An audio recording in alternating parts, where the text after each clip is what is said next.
Hello mga ka-vlog, staycation ba ang hanap nyo? Dito na sa Antipolo, malapit lang, marami pa siya lang mapupuntahan at maraming mga resort na pwedeng mapagpipilian. So today's video guys, samahan nyo ako na puntahan ang Diyos Mamas Farm Resorts dito lang sa Antipolo. So sa nakikita nyo guys, gabi tayo bumiyahe. Maganda naman ang biyahe, maayos ang panahon, at sa awa ni God, safe tayo nakarating. At dahil birthday na nanay, dito na rin ginanap. Simpleng handaan, simpleng celebration, mahalaga, masaya, kumpleto, kasama mga apo, at syempre, pinakamahalaga sa lahat yung kalusugan. Pinakamalaking blessings yun from God. Pero sa totoo lang guys, sampid lang talaga ako dyan. Happy birthday lang talaga ako dyan. At syempre, thank you na rin pala sa nag-invite at sa mga nag-sponsored.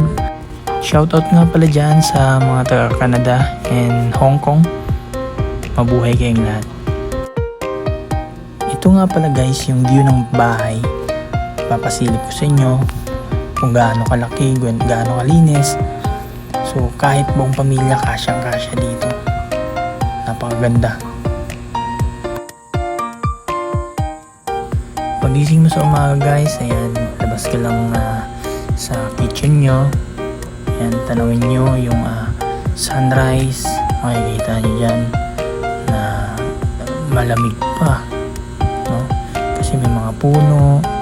Tapos yung mga kuliglig, mararamdaman mo dyan. Talagang dyan mo mafe-feel kung saan ka, ano, na nasa bundok ka talaga.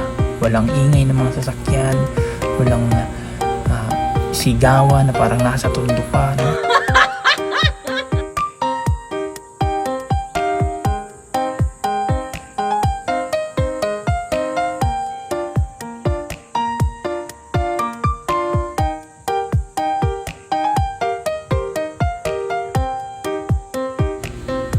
Napakasarap mamuhay dito guys, napakatahimik ng paligid.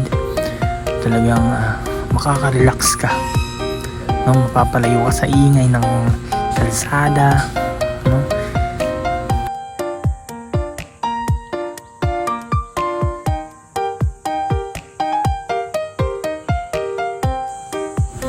Minsan kailangan din natin to talaga guys, no? Hindi lang puro trabaho, no, puro stress na lang pang araw-araw, no?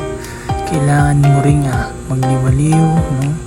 Pakinggan ang mga huni ng ibon, huni ng mga kuliglig, no?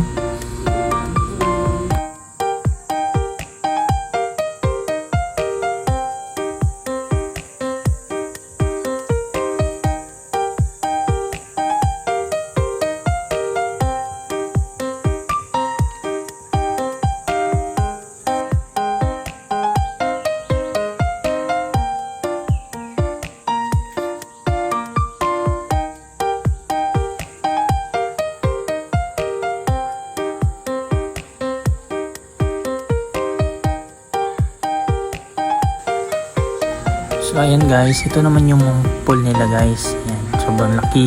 Ayan, pang adult naman yan dyan na area guys. Malaki siya.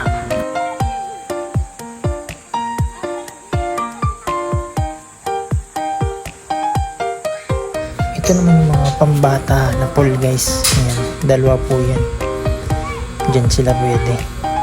Iiwan mo lang sila dyan habang naglalaro yung mga anak nyo. Ayan, kung gusto nyo naman magpapawis guys, meron din silang court dyan. Ayan, isang court nga lang.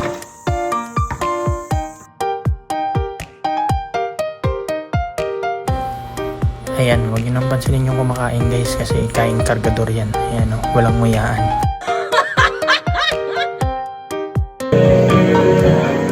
Balikan man ang hirap buwan na ikaw ang paborito kong desisyonan. Gusto nyo naman ng karaoke guys, ayan, meron din sila dyan. Nakakonect na siya sa internet, kaya hindi na kayo mahirapan. So ayun guys, pauwi na kami ng Manila. So sa nakikita nyo,